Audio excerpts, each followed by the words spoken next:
Hi, my name is Eric Young, and I'm the professor for this class, Digital Photojournalism, which is Media 3530.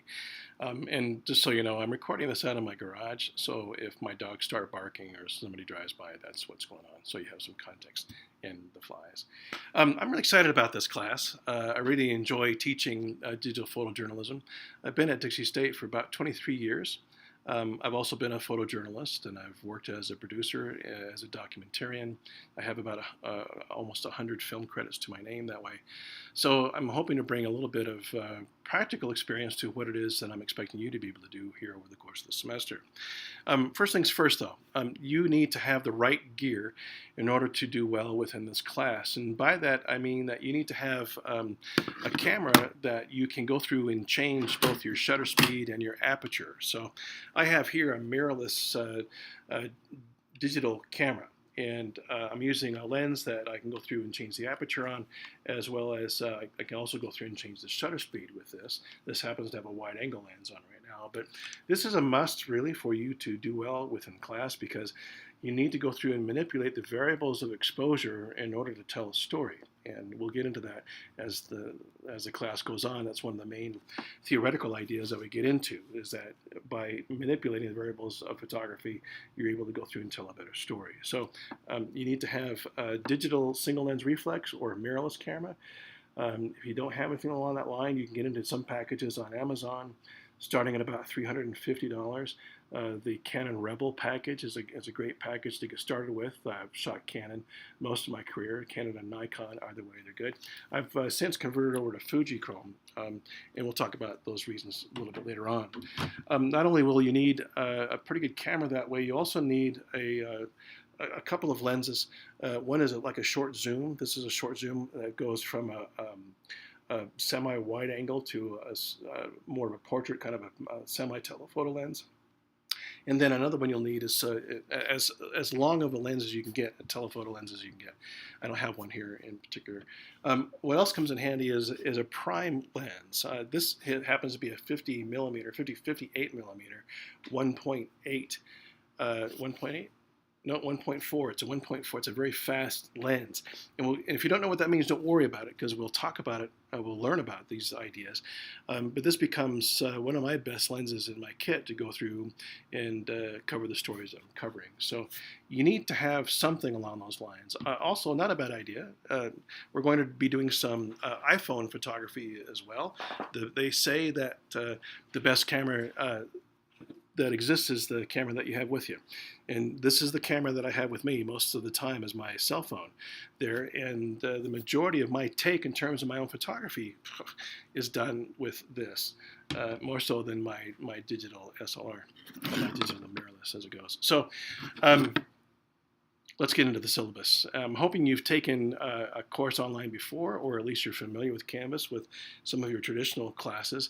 Let me get my glasses on, and let's go through the syllabus here. So this is found on Canvas. I'm sure you know how to get there.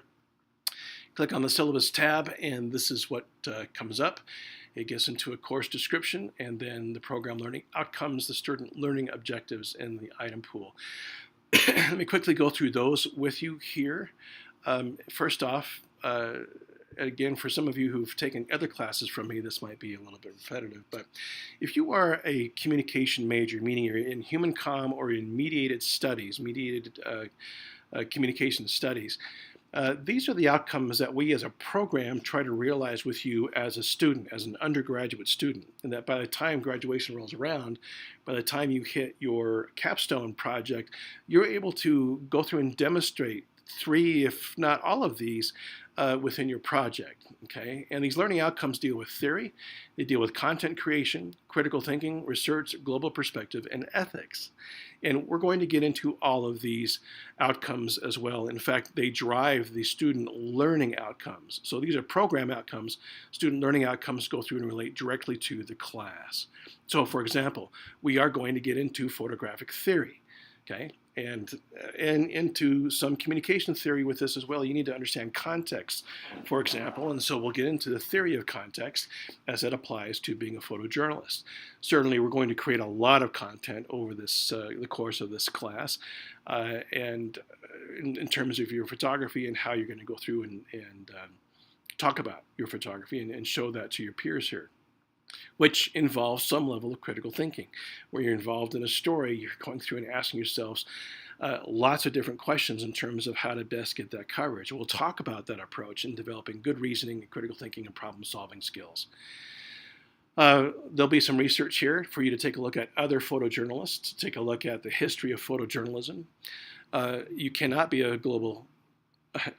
cannot be a photojournalist without having a global perspective, which means that we need to check our default attitudes about people and be able to go into situations where we take no sides.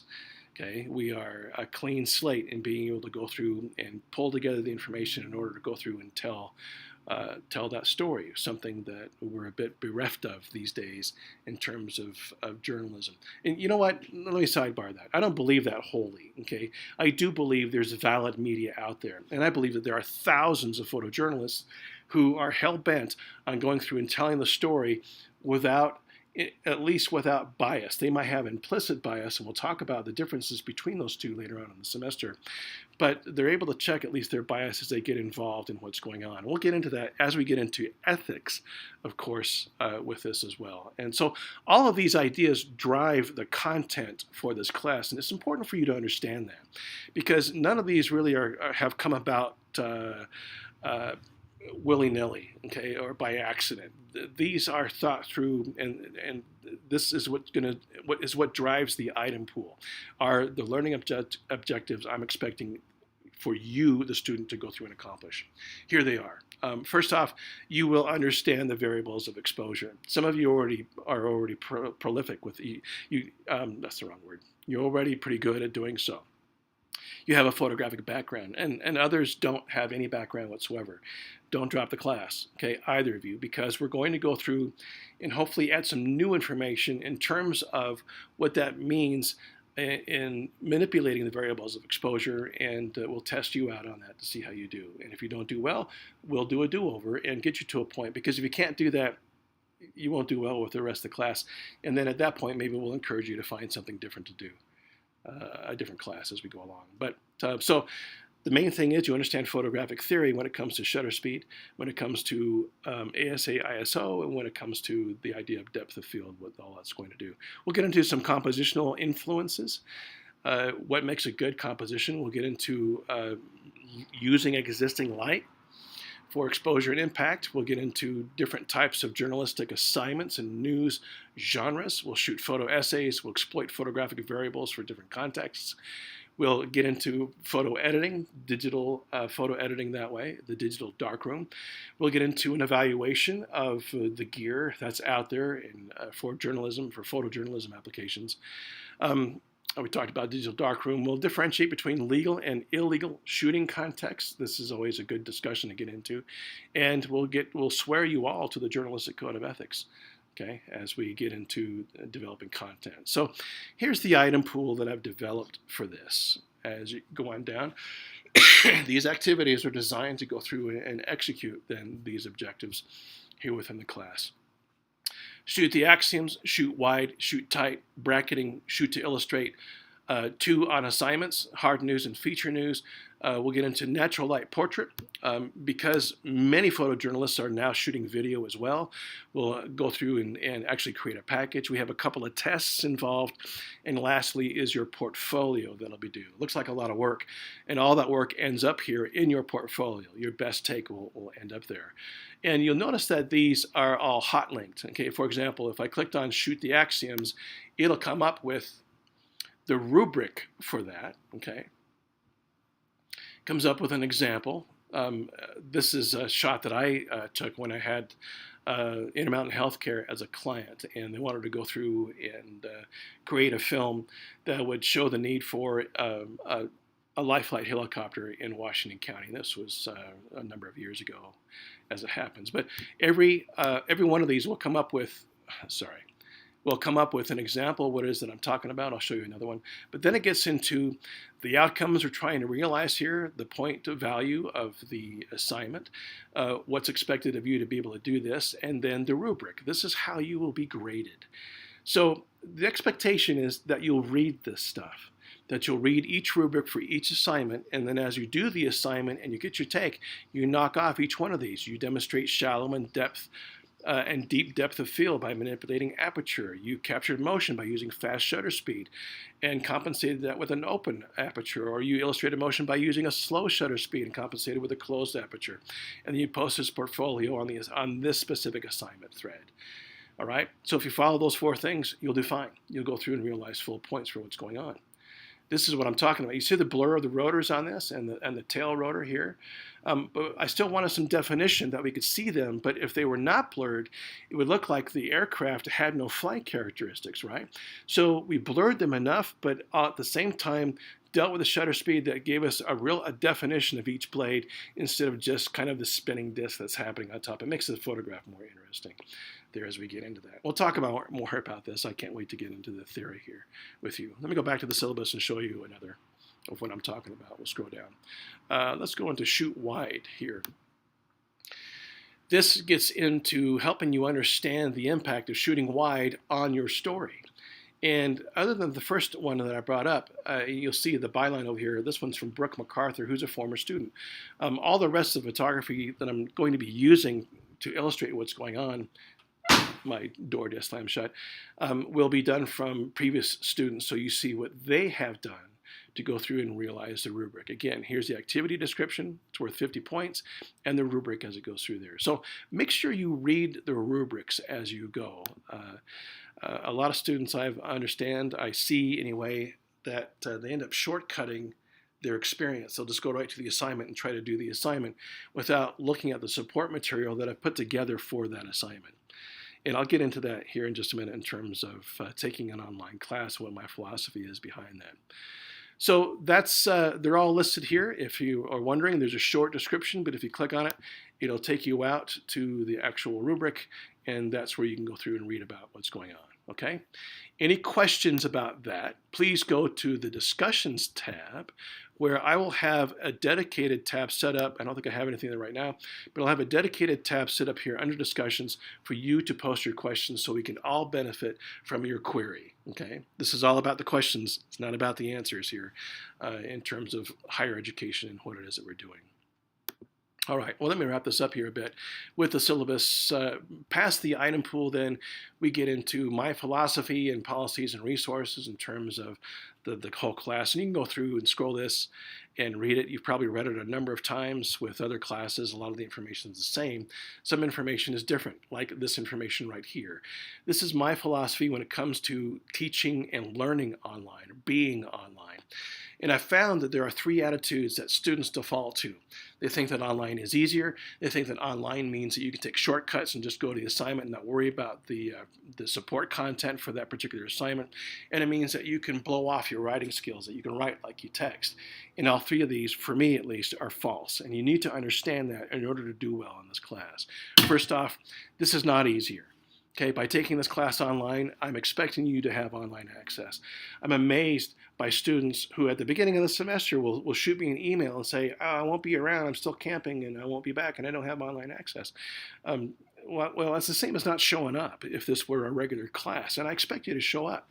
The number one rule to success is showing up. So even though it's online, I'm expecting you to be here online with me every week. And by week, I'm talking Tuesday, Wednesday, and Thursday. Tuesdays, and probably maybe even Mondays, I will go through and release the module for that week. I will put up either a video or a narrative description that talks about each of the activities for that week and what I'm expecting you to do with those, and then the assignment that's due for that week as well. I forgot to show you on this. Well, I'll show you down at the bottom of the syllabus where those assignments, when they come up, and I'll show you the modules here as well. So make sure that you are on Wi-Fi. I don't buy an excuse that you didn't find a Wi-Fi signal. Okay, Starbucks, for crying out loud, has got Wi-Fi. Most cafes or anything, if you happen to be traveling, and that's fine, travel, go. Please go and do that. I might be traveling over the course of this semester as well and find ways to go through and put up my content for this class. In fact, my truck is rigged with its own hotspot. So no matter where I am, if I can get a satellite, I can get a Wi-Fi signal into my truck. So I'm never without it that way. Don't expect that of you. I needed to do that in order for me to be able to work freelance as a photojournalist. So like I said, I don't buy if you can't get online. It's not an excuse. What else have I written here? Being online gives you the freedom of not having to attend scheduled class, which to a lot of you is a big relief because you're working full time, you're a single parent, or you don't live on campus. But this convenience comes at a price. And in photojournalism, that convenience comes at a price because when an assignment is due,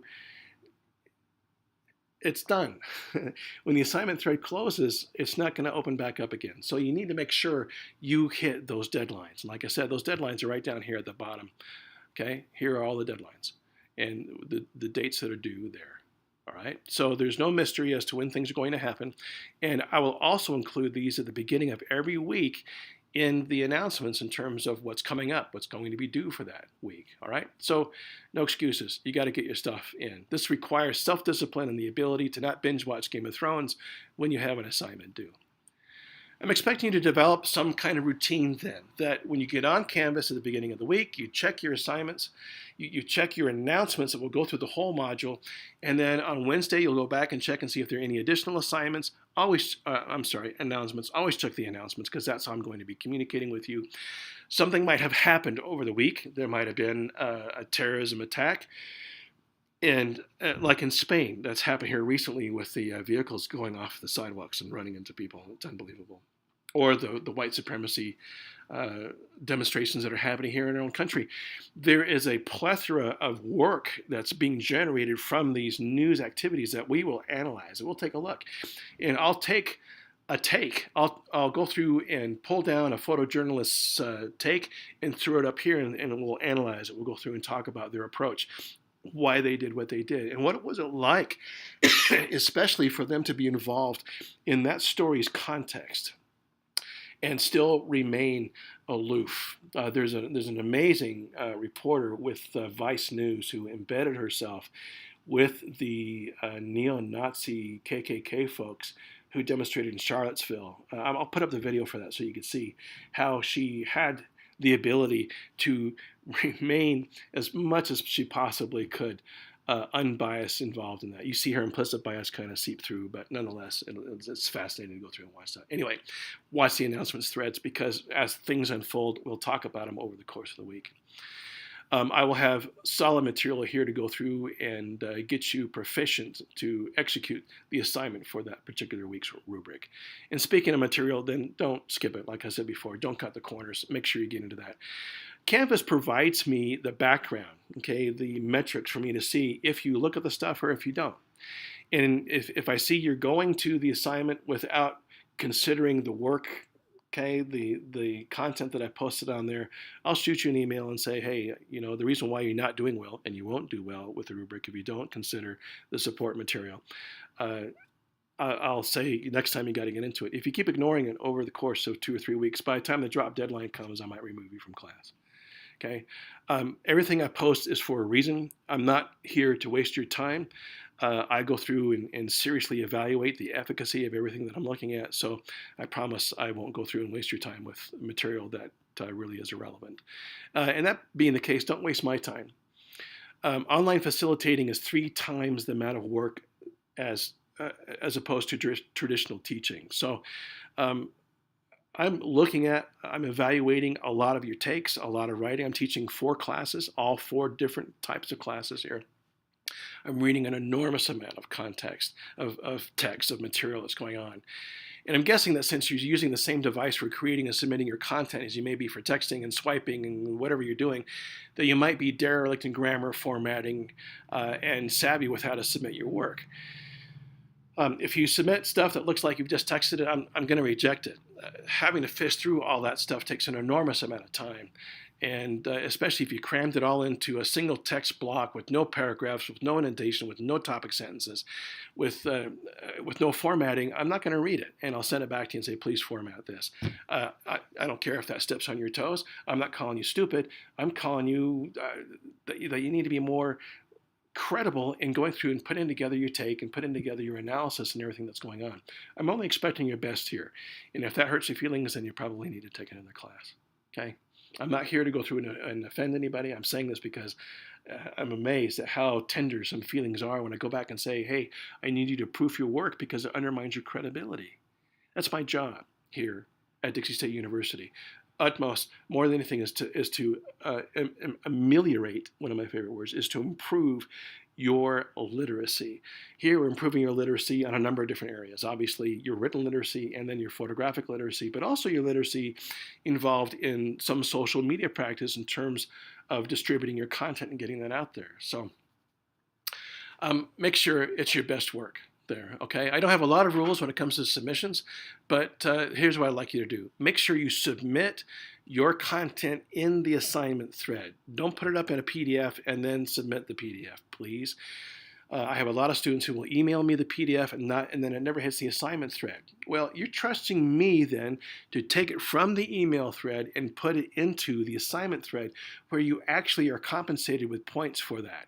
And you don't want to do that. You don't want to trust me to do that because I'm dealing with 4 classes, all 4 of which are full, okay? And that's about every week I'm grading about 130 assignments a week. So make sure you get it into the assignment thread, okay? You can write it any place you like, but then copy and paste that content into the thread so you can get the points for your hard work, okay? Your assignments will require you to upload photographic content, and it could be JPEGs or PNGs. Don't use PDFs, please. Or video content such as MPEGs. I'm going to ask you to use YouTube. What's the word for it? I'm going to ask you to use YouTube code, okay, to upload your stuff to YouTube when you do your package, and then give me the YouTube URL.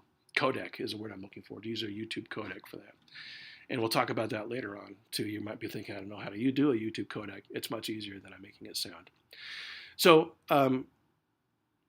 make sure your photographs come in good size files, large, okay? They don't need to be raw files.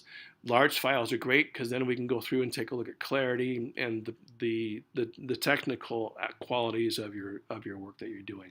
And you're going to be submitting those to your own blogs. And I'll talk about that in another video that I'll pop up here at the beginning of the week, okay? Please format your writing in a non-indented paragraph blocks that'll double space in between. So we have short paragraph blocks with double space in between that are single space as they go. It's easier for me to read. I'll hit your topic sentence, I'll read your support, hit your topic sentence, read your support, and so on. You will do some research, so make sure you hot link your citations within your submissions. I'm not looking for a works cited page or bibliography. I'm expecting you to go through and hot link that within your work. Everybody asks me how long, how short. I don't care. Keep it interesting, long enough to cover your ideas, short enough to keep it interesting for me. I'm only expecting your best. And like I said, for YouTube videos, make sure that you use YouTube as the codec and embed your link in your submissions. Okay, that's my policies there. We get into more policies here in terms of the class.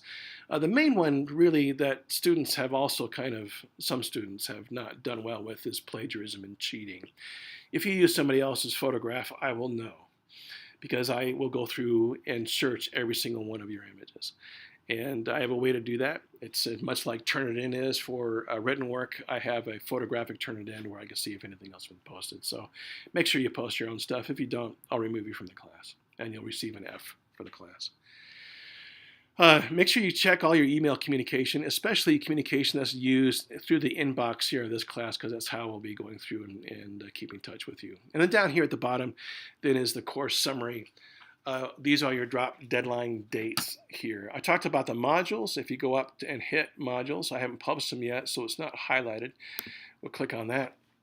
This will go through a structure for the class. Right now, it's pretty bare bones because I haven't added any content in there, but I will be adding content week by week as we put them together. The first one that's going to come up deals with the axioms of exposure, manipulating your aperture and your shutter speed and your sensitivity or your film speed, your ASA ISO for exposure. Okay, that's kind of just a pretest to make sure we're all on the same page before we can move on into the rest of the assignments. Let's see, this is the announcement. I don't have any announcements. The home page, I don't think there's anything there yet, and there will be as I get into kind of a summary of the class in terms of what's going on. So I've been talking here way too long as things go. You know where to find me. I will be on campus on Tuesdays from noon till about 5 o'clock in the evening. I don't live in St. George. I live up in northern Utah, in Bountiful, Utah. And I make the commute down every week. I might be making every other week, depending on the weather and depending on how many people need to see me in my office. Like I said before, if you need to see me, make sure you make an appointment so I don't miss you. Otherwise, I'll be there. If you're struggling with the Axioms especially, come by and see me. And we'll go out and do photography. We'll work your instrument. If you're not familiar with it, I'll be glad to go through and coach you, tutor you to get you up to speed in terms of how that works. Okay, so don't be a stranger. Come by and make yourself known, especially if we haven't had classes together before. It always helps me to put a face and a name together. In fact, I might ask you to do a quick video and post that up. Be looking for that here in the announcements later on. All right, so that's pretty much it for this. Welcome to Digital Photojournalism. I'm excited to have you here as a part of this class. I'm going to go get away from these flies. Talk to you later on.